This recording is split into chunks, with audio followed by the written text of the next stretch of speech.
नमस्कार दोस्तों, मैं हिमांशु शर्मा सरस्वती क्लासेस रुड़की। आप जानते ही हैं, एक बार फिर हाजिर हूँ आपके सामने एक नया वीडियो लेके। पिछली बार हम लोगों ने स्टार्ट किया था दोस्तों, जो उत्तराखंड लोक सेवा आयोग के प्रीवियस ईयर के क्वेश्चन हैं, उनको डिटेल सॉल्यूशन कराने के लिए। तो नया वीडियो लेकर आया हूँ आपके सामने और इसी प्रकार के और भी वीडियोस बनाऊंगा मैं करंट अफेयर्स पर, काफ़ी सारे टॉपिक पर, स्पेशल कंप्यूटर पर, रीजनिंग पर। तो अगर आप चाहते हैं कि ये लगातार आप तक नोटिफिकेशन पहुंचते रहें तो चैनल को सब्सक्राइब ज़रूर करें, काफ़ी हेल्प मिलेगी आपको। तो दोस्तों स्टार्ट करते हैं आज की वीडियो। और आप देख सकते हैं दोस्तों, पहला ही क्वेश्चन जो आपकी स्क्रीन पर है, क्वेश्चन नंबर 14। इसमें पूछा गया है कि पूना समझौता पर हस्ताक्षर कब हुए। तो दोस्तों, पूना समझौता हस्ताक्षर को समझने से पहले हमको ये देखना पड़ेगा कि इसकी पृष्ठभूमि क्या रही है। दोस्तों, आपको पता है कि जब पहला गोलमेज सम्मेलन हुआ 1930 में, और ये ध्यान रखना दोस्तों, इसका आयोजन 1930 से 31 तक हुआ था। इसमें कांग्रेस ने पार्टिसिपेट नहीं किया था क्योंकि गांधी जी की 11 सूत्री मांग थी, वो नहीं मानी गई थी। उसके बाद 5 मार्च 1931 को गांधी इरविन समझौता होता है और उसमें गांधी जी की मांगें मान ली जाती हैं। फिर दूसरे गोलमेज सम्मेलन में कांग्रेस पार्टिसिपेट करती है, लेकिन वो भी विफल होता है, कोई रिजल्ट नहीं आता है वहाँ पे। उसके बाद दोस्तों 1932 में जो इंग्लैंड के तत्कालीन प्रधानमंत्री थे मैकडोनल्ड, वो सांप्रदायिक पंचाट की घोषणा करते हैं। और ये सांप्रदायिक पंचाट की घोषणा इन्होंने की थी दोस्तों, आप देख सकते हैं स्क्रीन पर, 16 अगस्त 1932 को। और 16 अगस्त 1932 को जो घोषणा सांप्रदायिक पंचाट की थी, इसमें जो अछूत वर्ग था उसको इन्होंने हिंदू धर्म से अलग करके एक अल्पसंख्यक वर्ग का दर्जा देने की बात कही थी। तो कुल मिला के फूट डालो और राज करो की जो अंग्रेजों की नीति थी, उसी को ये लोग फॉलो कर रहे थे। इससे महात्मा गांधी नाराज हो गए क्योंकि अंबेडकर साहब सहमत थे अंग्रेजों की विचारधारा से। और गांधी जी इसलिए नाराज थे कि ठीक है, प्रॉब्लम्स हैं, दिक्कतें हैं, लेकिन हम अपन आपस में बैठ के सॉर्ट आउट करेंगे ना, हमारा अंदरूनी मामला है, ठीक है, ये फूट डालो राज करो की नीति को हमें सपोर्ट नहीं करना चाहिए। तो इस बात से नाराज होकर 20 सितंबर 1932 को आप देख सकते हैं गांधी जी जो हैं वो आमरण अनशन पर बैठ जाते हैं। और आमरण अनशन भूख हड़ताल शुरू होती है। जेल में गांधी जी थे इस समय, यरवदा जेल में, क्योंकि सविनय अवज्ञा आंदोलन था, उसके बाद उनको जेल में भेज दिया गया था। खैर, फिर दो लोग बीच में आते हैं, एक तो M.R. जयकर और दूसरे तेज बहादुर सप्रू। ये दोनों लोग किसी तरीके से महात्मा गांधी अम्बेडकर के बीच में बातचीत कराते हैं और फिर समझौता होता है, जिस समझौते को कहा जाता है पूना समझौता या पूना पैक्ट। ये बात है 24 सितंबर 1932 की। इस समझौते के ऊपर गांधी जी की तरफ से महामना मदन मोहन मालवीय जी हस्ताक्षर करते हैं, क्योंकि महात्मा गांधी जी तो जेल में थे, वो तो हस्ताक्षर कर नहीं सकते थे। और दूसरी तरफ करते हैं अम्बेडकर साहब। तो ये पूरी की पूरी पृष्ठभूमि और कहानी है आपके पूना समझौते की। और इसके बाद दोस्तों फिर तीसरा गोलमेज सम्मेलन होता है और वो भी विफल होता है। तो आपको क्रम याद रखना है, पहला गोलमेज सम्मेलन, दूसरा गोलमेज सम्मेलन, फिर सांप्रदायिक पंचाट और उसके बाद तीसरा गोलमेज सम्मेलन। कई बार क्रम में लगवाता है आयोग ये चीज़ें। आगे बढ़ते हैं दोस्तों। अगला क्वेश्चन आपकी स्क्रीन पर है, असहयोग आंदोलन कब वापस लिया गया। तो पहले पृष्ठभूमि देखते हैं कि असहयोग आंदोलन महात्मा गांधी जी ने चलाया ही क्यों। दोस्तों, कारण तो बहुत सारे थे, लेकिन जो ठोस कारण है, एक तो 1919 में जो मॉन्टेग्यू चेम्सफोर्ड सुधार अधिनियम आया था, उसमें प्रांतों में द्वैध शासन लागू किया गया था। आपको बताया था हस्तांतरित विषय और आरक्षित विषय डिस्ट्रीब्यूट किए गए थे, इस बात से भी कांग्रेस नाराज थी। दूसरा दोस्तों, 1919 में ही अंग्रेज जो हैं रॉलेट एक्ट लेके आए थे। और रॉलेट एक्ट के बारे में आपको कुछ चीज़ें पता होनी चाहिए। जैसे दोस्तों, रॉलेट एक्ट बनाने के लिए जो समिति बनी थी उसका गठन हुआ था 1917 में। उसके बाद 18 मार्च 1919 को रॉलेट एक्ट पास किया गया। आपको पता ही होगा, इसको बिना अपील, बिना वकील, बिना दलील का कानून कहा जाता था, क्योंकि शक के बिना पे किसी को भी गिरफ्तार किया जा सकता था। इस कानून को लाने का जो मेन मकसद अंग्रेज़ों का था, वो पंजाब में जो क्रांतिकारी गतिविधियाँ अपने चरम पर थी उसको कंट्रोल करने के लिए। तो 18 मार्च 1919 को रॉलेट एक्ट पास किया जाता है। इसके विरोध में दोस्तों 6 अप्रैल 1919 को महात्मा गांधी सत्याग्रह सभा की स्थापना करते हैं और यहीं से स्टार्ट हो जाता है रॉलेट सत्याग्रह। फिर गांधी जी प्रस्थान करते हैं पंजाब की तरफ और रास्ते में ही पलवल PALWAL 8 अप्रैल 1919 को गांधी जी को गिरफ्तार कर लिया जाता है। और जस्ट इसके अगले दिन 9 अप्रैल को जो पंजाब के दो सबसे बड़े नेता थे, एक तो सैफुद्दीन और दूसरे सतपाल मलिक, इन दोनों को भी गिरफ्तार कर लिया जाता है।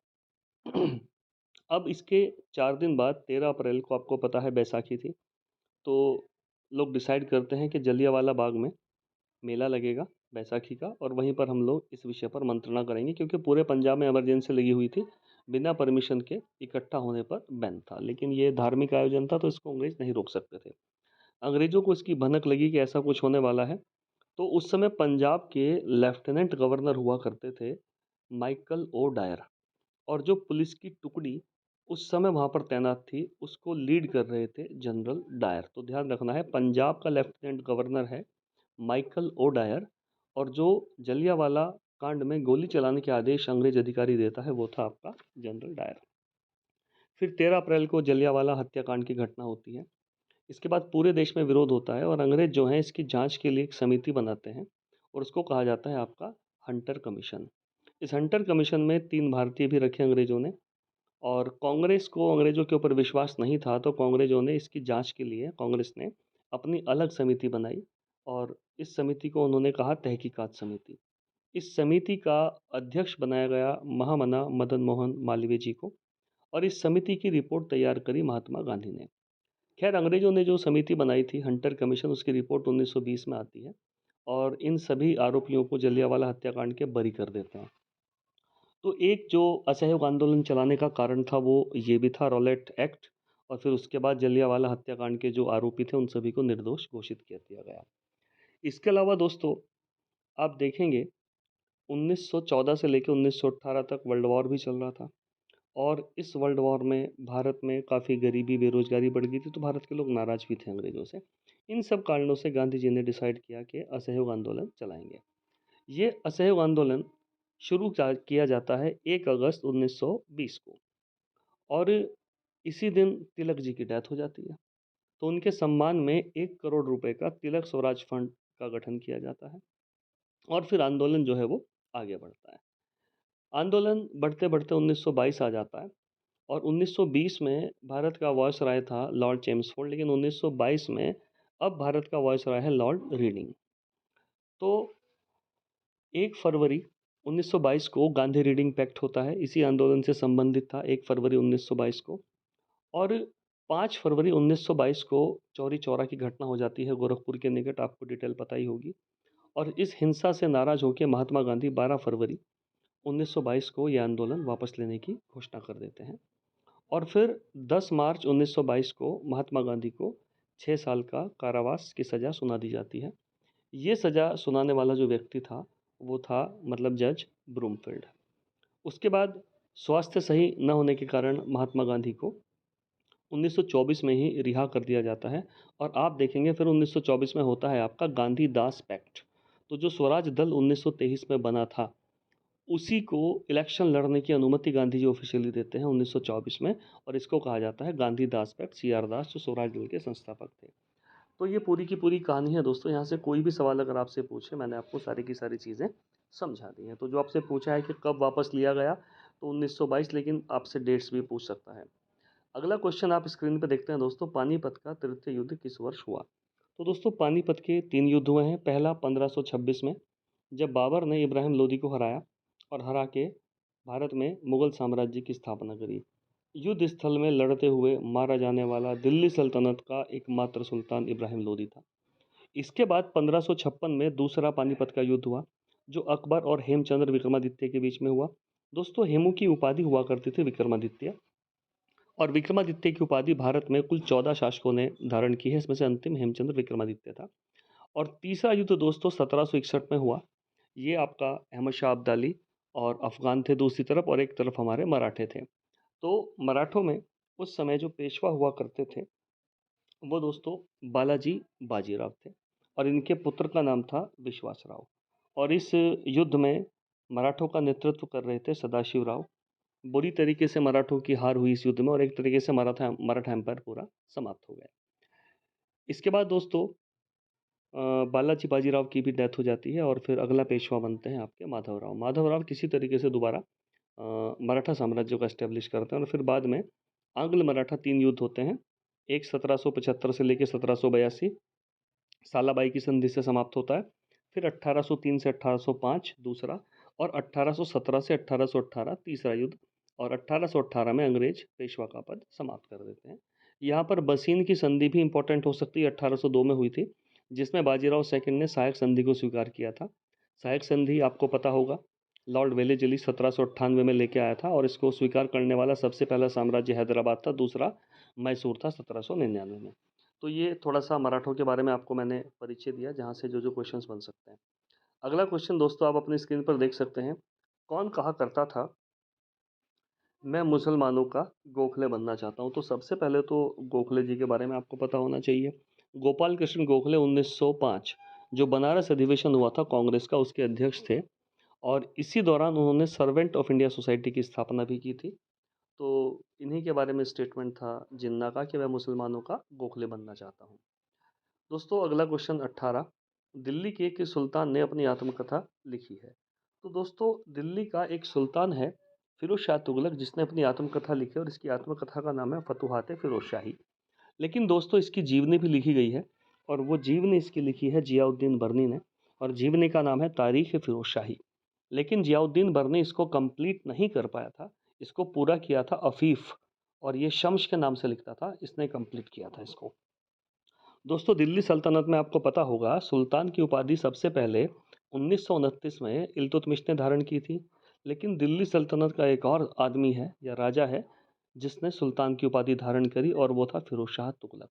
और दोस्तों जो सुल्तान की उपाधि धारण करने का कॉन्सेप्ट है, इसको इस्लाम धर्म में कहा जाता था खिलअत, KHILAT, खिलअत। तो खिलअत सबसे पहले इल्तुतमिश ने प्राप्त की और उसके बाद फिरोज शाह तुगलक ने प्राप्त की। तो ये क्वेश्चन आपसे पूछा जा सकता है। और फिरोज शाह तुगलक को दिल्ली सल्तनत का अकबर अशोक भी कहा जाता है। ठीक है, आपको पता ही होगा क्यों कहा जाता है। अगला क्वेश्चन बनता है इसके बाद दोस्तों क्वेश्चन नंबर 19 कि श्यामजी कृष्ण वर्मा ने लंदन में इंडिया हाउस की स्थापना कब की थी? दोस्तों श्यामजी कृष्ण वर्मा भारतीय क्रांति के पिता कहा जाता है इनको, और भारतीय क्रांति की माता कहा जाता है भीकाजी कामा को। ये भीकाजी कामा जो है दोस्तों दादा भाई नेहरू जी के असिस्टेंट हुआ करती थी जब वो मुंबई यूनिवर्सिटी में मैथ्स के प्रोफेसर थे। और भीकाजी कामा ने ही स्टुटगार्ड में सबसे पहले तिरंगा लहराया था 1907 में, आपको पता होगा। खैर बात करते हैं श्यामजी कृष्ण वर्मा की। तो दोस्तों श्यामजी कृष्ण वर्मा ने 1905 में ही इंडियन होम रूल सोसाइटी की स्थापना की थी। और ये इंडियन होम रूल सोसाइटी की स्थापना उन्होंने लंदन में की थी, 1905 की बात है। यहीं पर इंडिया हाउस की स्थापना की गई थी। तो ये क्वेश्चन आपके पेपर में बन सकते हैं। अगला आप दो क्वेश्चन देख सकते हैं कि उत्तराखंड के कितने सदस्य लोकसभा में प्रतिनिधित्व करते हैं? दोस्तों लोकसभा की उत्तराखंड में 5 सीटें हैं और आपको ये डायग्राम के हिसाब से पढ़नी है। 3 सीटें गढ़वाल में हैं और 2 सीटें कुमाऊं में। गढ़वाल में आप देखेंगे हरिद्वार से चलोगे, उसके बाद टिहरी और टिहरी के बाद पौड़ी, और आपका कुमाऊं में अल्मोड़ा और नैनीताल। इनमें से जो एक सीट अल्मोड़ा वाली है वो SC के लिए रिजर्व है। तो कुल 5 सीटें हैं। राज्यसभा की 3 सीटें हैं, आपको पता ही होगा। विधानसभा की 70 सीटें हैं। विधानसभा की 70 सीटों में से 13 SC के लिए रिजर्व हैं और चक्राता और नानक मत्ता ये 2 सीटें ST के लिए रिजर्व हैं। आगे बढ़ते हैं दोस्तों। इसके बाद अगला क्वेश्चन है, मंत्रिपरिषद में फेरबदल करने का अधिकार किसको है? दोस्तों आर्टिकल 78 में जो हमारे प्रधानमंत्री होते हैं उनके कर्तव्य हैं। तो प्रधानमंत्री ही अपनी मंत्रिपरिषद का गठन करते हैं और उन्हीं को अधिकार होता है कि वो किसी को भी कोई सा भी डिपार्टमेंट अलॉट कर सकते हैं, तो वही इसमें परिवर्तन करते हैं। अगला क्वेश्चन आप देखते हैं दोस्तों, भारतीय संविधान का अनुच्छेद 280 संबंधित है। बड़ा इंपॉर्टेंट क्वेश्चन है और मैं इससे सारी रिलेटेड चीज़ें आपको कवर कराता हूँ। दोस्तों आर्टिकल 280 में वित्त आयोग का प्रावधान किया गया है भारतीय संविधान में, और ये 5 सदस्य होता है। इसमें एक अध्यक्ष और 4 सदस्य। इसका गठन राष्ट्रपति करते हैं प्रत्येक 5 वर्ष के बाद। दोस्तों सबसे पहला जो हमारा वित्त आयोग था इसका गठन 1951 में किया गया था और इसका कार्यकाल था 1952 से 57, और इसके अध्यक्ष थे मिस्टर KC नियोगी। अभी वर्तमान में जो 15वां वित्त आयोग चल रहा है इसका गठन 2017 में किया गया था। और दोस्तों इसने अपनी पहली रिपोर्ट दी 2020 में, जो 2020 से 21 के लिए थी, और दूसरी इसकी जो रिपोर्ट है वो भी 2020 में आई, वो 2021 से 26 के लिए थी। तो दोस्तों आपको पता है कि करों में राज्यों का हिस्सा कितना होना चाहिए, केंद्र का कितना होना चाहिए, और भी काफ़ी सारी सिफारिशें वित्त आयोग करता है। तो इसने जो सिफारिश की है वो 41% की है कि जो टैक्स केंद्र सरकार के पास इकट्ठा होता है उसमें से 41% स्टेट को जाने चाहिए। इसके पहले 42% था, इसने 1% कम किया है क्योंकि इसने कहा है कि ये 1% हिस्सा जो नए राज्य बने हैं यूटी आपके जम्मू कश्मीर और लद्दाख उनको जाना चाहिए।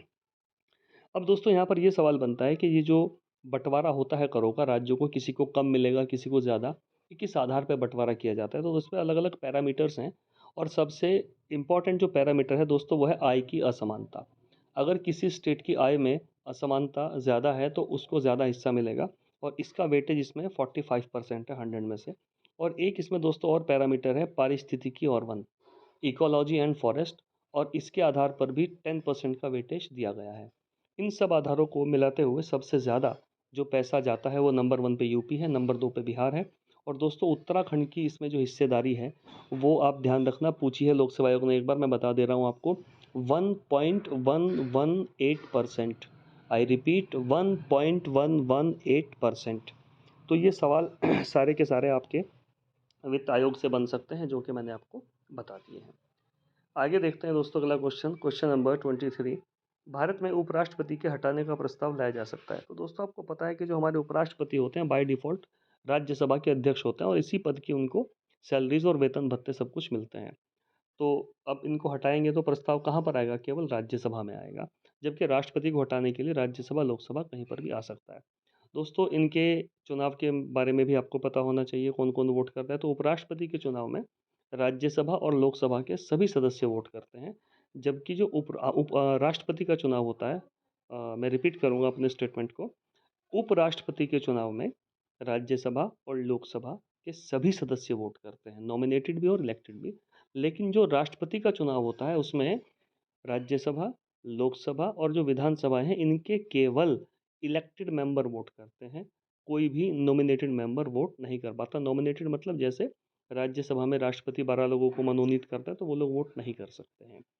ठीक है दोस्तों, आर्टिकल 54 में ये व्यवस्था है राष्ट्रपति का निर्वाचन मंडल, और आर्टिकल 55 में राष्ट्रपति के निर्वाचन की प्रक्रिया है कि चुनाव किस प्रकार होगा। आगे बढ़ते हैं दोस्तों, अगला क्वेश्चन आप देखते हैं, क्वेश्चन नंबर 24। भारत का संविधान अंगीकृत किया गया। तो दोस्तों भारत के संविधान को हमारी संविधान सभा ने स्वीकार किया था 26 नवंबर 1949 को, और इसीलिए 26 नवंबर को मनाया जाता है विधि दिवस। तो राष्ट्रीय संविधान को अंगीकृत करने का जो आंसर होगा आपका 26 नवंबर 1949 होगा। अगला क्वेश्चन देखिए आप दोस्तों, राष्ट्रपति के चुनाव संबंधी विवादों पर निर्णय कौन करता है? तो दोस्तों हमारा इंडिया का जो इलेक्शन कमीशन है वो लोकसभा के इलेक्शन कराए, राज्यसभा के कराए, तो इनसे संबंधित कोई भी विवाद होगा तो वही सेटल करेगा। लेकिन राष्ट्रपति के केस में थोड़ा सा मामला अलग है, और राष्ट्रपति के चुनाव में यदि कोई विवाद होता है तो ये सेटलमेंट माननीय उच्चतम न्यायालय सुप्रीम कोर्ट करेगा, और इसका प्रावधान आर्टिकल 71 में किया गया है। तो दोस्तों आर्टिकल 71 में ये है, लेकिन आर्टिकल 70 और आर्टिकल 72 भी आपको पता होने चाहिए। तो आर्टिकल 70 में व्यवस्था है कि जब भारत का राष्ट्रपति अपने पद पर नहीं होगा तो उसकी एब्सेंस में उपराष्ट्रपति कार्यकारी राष्ट्रपति के रूप में कार्य करेगा, और वो भी नहीं है तो भारत के जो मुख्य न्यायाधीश है वो इस रूप में कार्य करेंगे। और आर्टिकल 72 में हमारे राष्ट्रपति जी की जो न्यायिक संबंधी शक्तियाँ हैं उनका प्रावधान किया गया है। तो इतना ही रखूँगा दोस्तों मैं आज के वीडियो में। क्वेश्चन आपने देखा होगा, भले ही मैंने 12-13 लिए हों, लेकिन डेटा आपको मैं कोशिश कर रहा हूँ कि सारा का सारा रिवीजन कराते हुए चलूँ। दोस्तों सब्सक्राइब करें चैनल को, इस प्रकार की और बहुत सारी वीडियो बनाऊंगा मैं आपके लिए। अगला 1 साल आप सभी लोगों के लिए बहुत इंपॉर्टेंट है और आप लोगों की जॉब लगनी चाहिए, बस यही हमारा एकमात्र उद्देश्य है। मैं हिमांशु शर्मा, सरस्वती क्लासेस रुड़की से। एक बार हमारे डेमो क्लास आके ज़रूर अटेंड करें दोस्तों, और आपको डिफरेंस फील हो जाएगा हम कितनी मेहनत आप लोगों के साथ करते हैं। तो थैंक यू सो मच। मेरा ये कॉन्टैक्ट नंबर आप देख सकते हैं 9058599944। कोई भी क्वेरी हो मेरे को आप लोग सीधे कॉल करें। थैंक यू सो मच, मिलते हैं अगले वीडियो में।